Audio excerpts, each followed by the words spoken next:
Muy buenos días, estimados tesistas. Vamos a ver un tema que tal vez no es tan tocado, pero tiene que ver con el instrumento que ustedes van a utilizar. Todo instrumento debe tener dos propiedades. Maestra Meilín Rojas, ¿puede activar su audio? Sí, profe, lo escucho. ¿Se acuerda de qué trataba la confiabilidad? ¿Qué era la confiabilidad? ¿Y por qué es importante en un instrumento? Para comprobar si el instrumento se puede aplicar, si es válido para lo que estamos investigando. Y en este caso estaríamos... No, profesor, ahí ya estoy un poquito en duda. Vamos a Es... utilizar a Sampieri. Si Ah, la aplicación de tu instrumento tiene resultados consistentes o coherentes, es decir, que tenga resultados similares en cualquier contexto en el que tú lo apliques, ¿sí?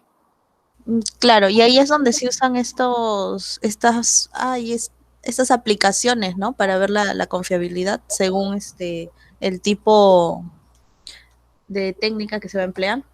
Sí, esta es la tablita que tomé de Hernández Sampieri, ¿ya? Mira, puedes hacer esto, puedes aplicar tu instrumento dos veces, ¿ya? Y en función de esta aplicación de dos veces, es que lo que tú vas a hacer es ver la relación que tienen estas dos aplicaciones. Pero dime, aplicarlo dos veces podría ser un poco más complicado, ¿no? Claro, porque ya no se van a mostrar, una vez lo van a hacer, pero la segunda ya no lo van a querer hacer. Porque esa es a la misma población, ¿cierto? Ya está, perfecto, perfecto, muy bien, muy bien. Ahora, las formas alternas. A ver, un momentito.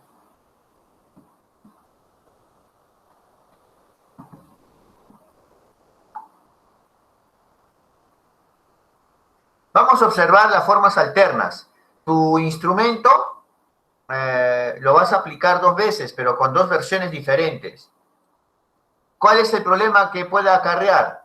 ¿Y cómo vas a determinar cuáles son las versiones diferentes? Y de una u otra manera se va a observar, que ellos van a tener ya, van a tener conocimiento de algunos ítems, ¿no, maestra? Sí, profesor. Ya está. Ahora, las formas alternas y prueba post-prueba. Con dos versiones diferentes también, pero vas viendo que lo vas a aplicar y todos estos métodos no son tan confiables porque ya las personas tienen un acercamiento ¿a qué? Tienen un acercamiento a el instrumento y eso va a tener un sesgo porque ya van a saber qué contestar, sobre todo para pruebas de conocimiento, ¿no, maestra Meilín? Sí, profesor. Todos van a salir aprobados entonces. Porque ya van a conocer el instrumento. Exacto, por eso estos métodos que se aplica dos veces hay que evitarlos, ¿ya? Mira, pero tenemos algunos datos, alguna información que sí, se puede calcular una sola vez. Por eso son los más utilizados. ¿Sí se puede observar, maestra Mirín Rojas? ¿O Sí, no? sí se observa, dice mitades partidas una vez, Ya una está, mitades fragmentada en dos partidas partes. o split half y los de medidas de consistencia interna. Alfa de Cronbach y Cutter y Richardson, la popular prueba KR, ¿no? Perfecto. Y ahora viene mi pregunta, maestra Meilín. Hemos visto ya las tesis. ¿Cuál es el más usual? Las de medidas de consistencia interna. Exacto, mediante el alfa de Cronbach, ¿no? ¿Y qué mencioné? ¿El SPS calcula o no calcula el alfa? Sí, profesor. ¿Y el SPS calcula o no calcula el Curie Richardson? No, ese no. Ya está. Y lo estamos viendo acá, ¿no? Estamos viendo acá en la opción escala, análisis de fiabilidad, no aparece en opción acá KR. Pero ¿qué nos dice el manual del SPS? Que ya está programado para que así diga alfa, te calcule en datos dicotómicos la consistencia interna. Eso quiere decir que no dice KR, pero sí lo calcula. ¿Sí, maestra Milín? Entonces sí es válido. Sí es válido. Por eso es que acá Ok. dice alfa nada más, ¿ya? Ya está. Pero, y también tiene mitades partidas. O sea, el SPS te puede calcular todo esto. ¿Cómo se hace mitades partidas? tu instrumento lo vas a dividir en dos. ¿Y sabes cómo lo divides en dos? Con los ítems pares y con los impares. Esos resultados del ítem par y el ítem impar, yo los voy a correlacionar con el programa estadístico y así obtengo un coeficiente de confiabilidad. Lo aplico una sola vez y los chicos ya no van a tener acceso a otra vuelta al examen y no va a haber un sesgo en información. Es más adecuado, ¿no, maestra Meilín Rojas? Profesor, pero una consulta, por ejemplo, en la encuesta que yo tengo de escala de Likert, los ítems están divididos, o sea, no, por ejemplo, en la primera está la pregunta 3, la 25, la 45, ¿sería válido ahí? O sea, igual dividirlo entre par e impar. Sí, igual, no hay problema con las dimensiones, ¿sí? Listo, listo. Ahora, vamos con las medidas de coeficiente interno. Se utilizan porque requieren una sola aplicación. Hasta ahí viene su utilidad y su practicidad frente a las otras formas que ya no se emplean, ¿sí? Pero vamos a ver sus debilidades. Las medidas de consistencia interna nos permiten utilizar y solamente aplicar una sola vez, ¿ya? Pero, ¿qué pasa con la consistencia interna? Que a mayor número de ítems, aumenta la consistencia interna. Eso quiere decir que vamos a tener un problema, ¿no? Aumentar la consistencia interna mediante la eliminación o aumento de ítems tendrá como consecuencia la disminución de la validez de constructo. ¡Uy! Un aspecto influye en el otro. ¿Qué te parece, Meilín Rojas? Ya es un poquito más complicado, profesor. O sea que, ¿te acuerdas que habíamos visto que hay bastantes tipos de validez, ¿sí o no? Sí. Ya, la validez más común y la que conoce todo el mundo hasta en pregrado es validez de expertos, ¿sí? Ya, pero la validez de constructo es más importante todavía. Solamente que no le dan la importancia debida o no saben de esto, ¿sí? Y si yo utilizo el alfa de Cronbach o cualquier medida de consistencia interna donde yo tengo que aumentar ítems para que aumente la confiabilidad, esto va a disminuir la validez de constructo, o sea, va a afectar otro aspecto del instrumento. Entonces, mejor tenemos que cambiar de forma, ¿no crees, Meilín? Claro, porque si el de constructo es el que tiene mayor peso en la elaboración del instrumento, tengo que ver algo que no perjudique esa validez. Exacto, muy bien. Ahora mira, te cito 3 métodos. Las formas alternativas o paralelas, o aplicar la prueba una y otra vez, o aplicación de una sola prueba. ¿Cuál es el más común, el más usual? La aplicación de una sola prueba, ¿sí? Según la tablita que te mostré, ¿te acuerdas? Mitades partidas, claro, o si no, consistencia interna, ¿sí? Profesor, ¿y ahí qué recomienda? El último, usando la Q de Richardson y el alfa. No, coeficiente omega. Ahorita vamos a llegar ahí. Ahorita vamos a llegar, ¿ya? Mira, mira. El problema de tener dos aplicaciones son los siguientes.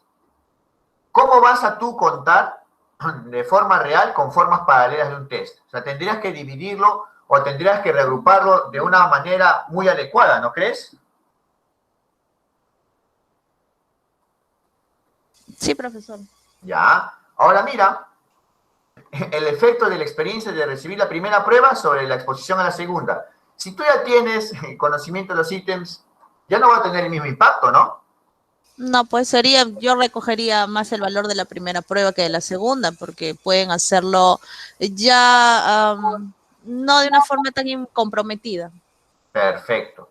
O los verdaderos cambios que pueda producirse, ¿no? De la primera a la segunda aplicación. O el tiempo que tú vas a tomarte para aplicar nuevamente. O sea, todas esas consideraciones te complica un poco, ¿sí? Por eso es que nos centramos más que todo en la aplicación de una sola prueba. Y es por eso que se tomó la consistencia interna como una forma de calcular la confiabilidad, y esto ha sido muy común ya. Todo el mundo, alfa de Cronbach, ¿sí? Claro, profesor, por eso usted estaba mencionando otra forma de validarlo.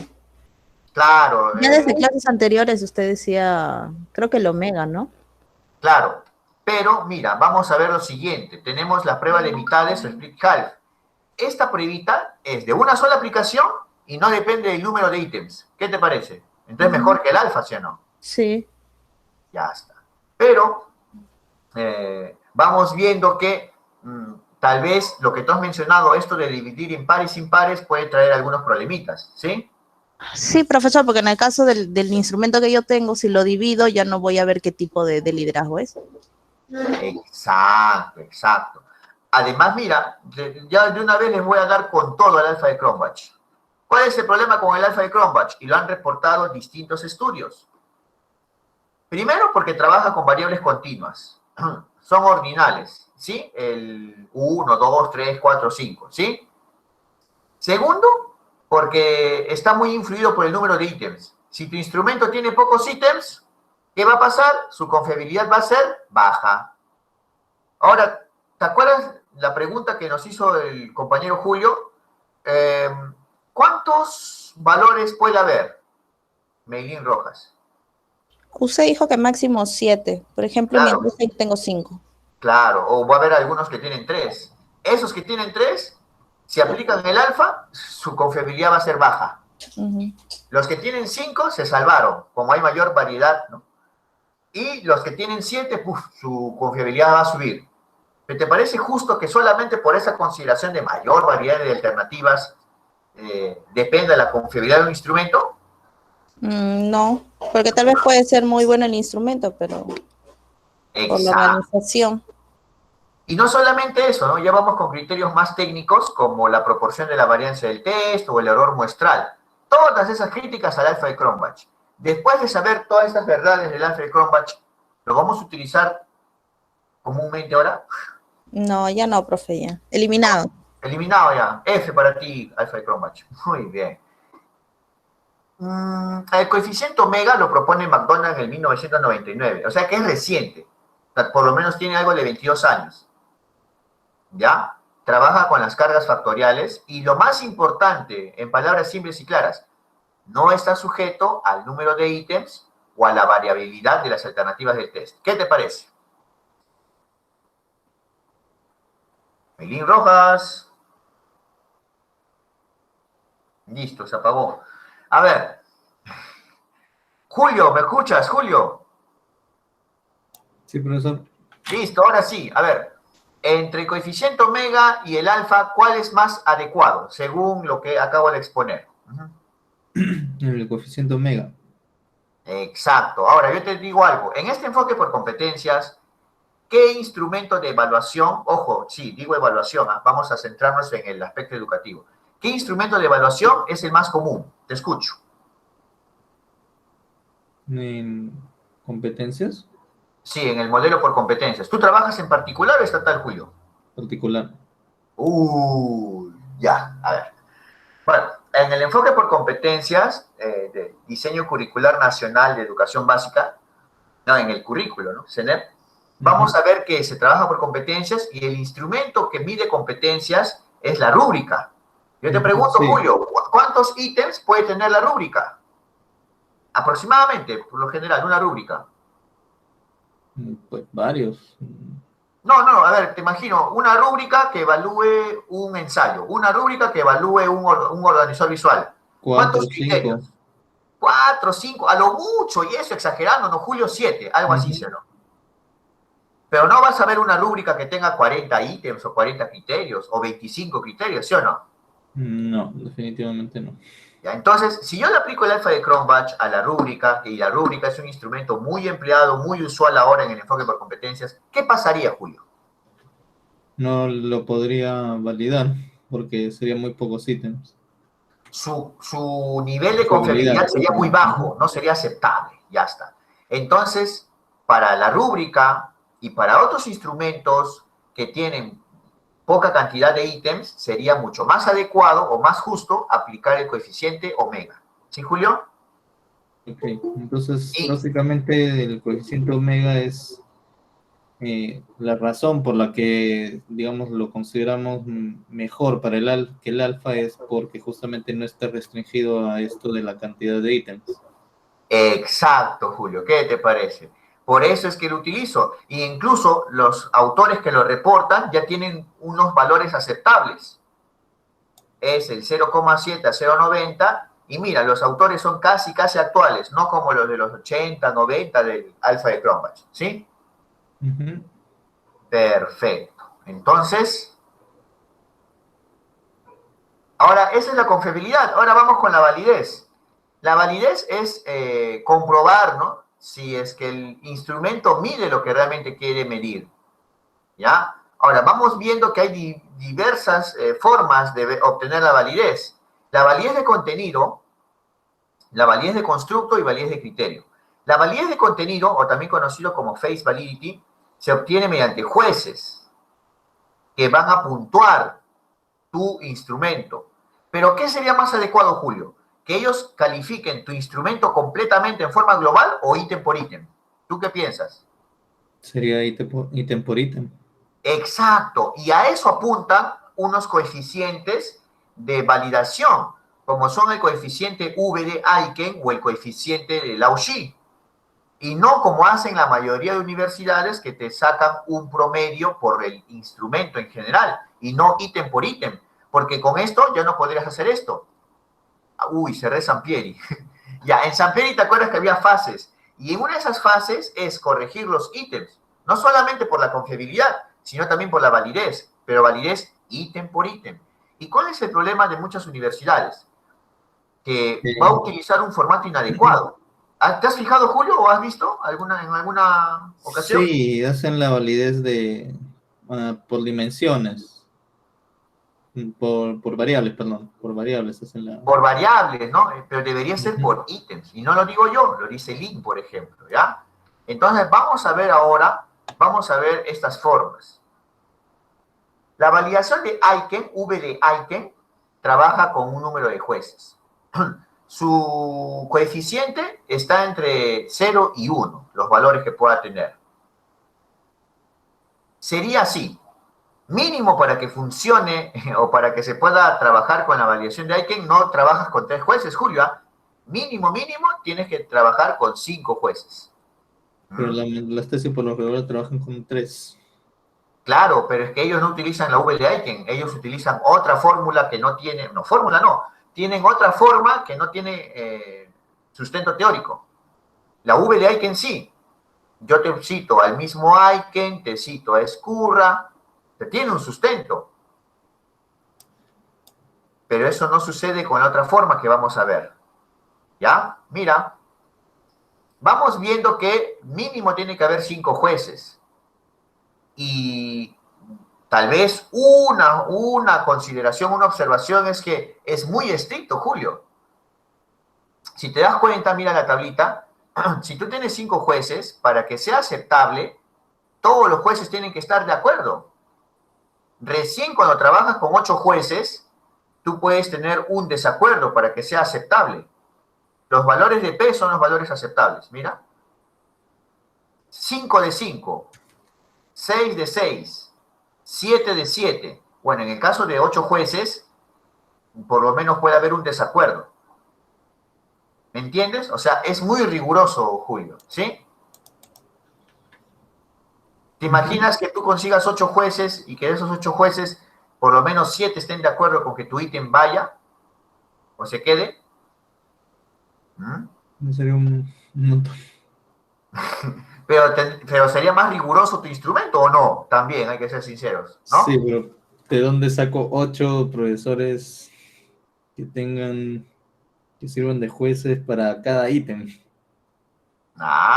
Por Ese eso es es el que detalle. mejor no trabajamos tanto la validación de contenido, sino también la validación de constructo, que depende de las fórmulas estadísticas, ¿sí? Por eso, a eso me refería. Muy A bien. menos Muy que sea bien. política de la universidad, difícilmente se van a poner de acuerdo para hacer eso. Entonces, por eso es que no se utiliza mucho el Aiken, ahora te das cuenta, ¿no? Ya, pero sería lo más adecuado. Así como hay Aiken, como te mencioné, también hay una proporción de validez de contenido, como la de Lau-Shi. Es la que yo también he estado investigando más. Pero también hay un índice de acuerdo y una prueba binomial. Pero yo trabajo más con Aiken y con Lau-Shi. Estas son las fórmulas. Las formas, mira. ítem por ítem, tiene que ponerte si está de acuerdo o en desacuerdo y alguna modificación o opinión. Esto sería lo correcto, ¿sí? Y así te puedes dar cuenta que si modificas tantos ítems, esto sí continúa, entonces voy a mejorar. Pero ¿qué pasa con esto? Vamos a ver otra forma. Esta fórmula. Claridad, objetividad. Evalúan todo el instrumento en forma global. No evalúan ítem por ítem. Y esto no tiene sustento. Esto no es V de Aiken, Esto tampoco es Lao-Shi. Esto no tiene sustento. Sustento psicométrico. Sustento psicométrico, por si acaso. Okay. Esto no es estadística, esto es psicometría. Es una rama de la psicología que ve la construcción de instrumentos. Si tú quieres ver confiabilidad y validez, no está en libros de estadística, están en libros de psicometría. Ya. Mira cómo hace la Vallejo. También trabaja ítem por ítem, mira. Pero a diferencia de este modelo que trabaja solamente con acuerdo o desacuerdo, que tiene dos valores, en la Vallejo te toman en cuenta pertinencia, relevancia y claridad, pero también tiene dos valores. Es como una especie de modificación de la V de Aiken, ¿sí? Pero por lo menos sí tiene sustento, o sea, es una forma distinta de aplicar la V de Aiken. Al menos en la forma sí. Exacto, acá ni Aiken hay. Ya, otra fórmula, acá, esto también. Este es el origen del mal. Actualidad, consistencia, del 1 al 100. No tiene sustento. No. La V de Aiken existe, en la prueba de Lao-Shi también. Y tú buscas en revistas indexadas los instrumentos que le aplican esos coeficientes, Julio. Pero no esto no. Hay un problema con la validación de juicio de expertos. Ahora, y mucho menos le llegan a aplicar la validez de constructo, que se utiliza con fórmulas, con paquetes estadísticos, ¿no? Y todo el proceso de la validez de constructo. Listo, hasta aquí alguna preguntita para terminar el video. Le hemos dado duro al alfa de Chromach.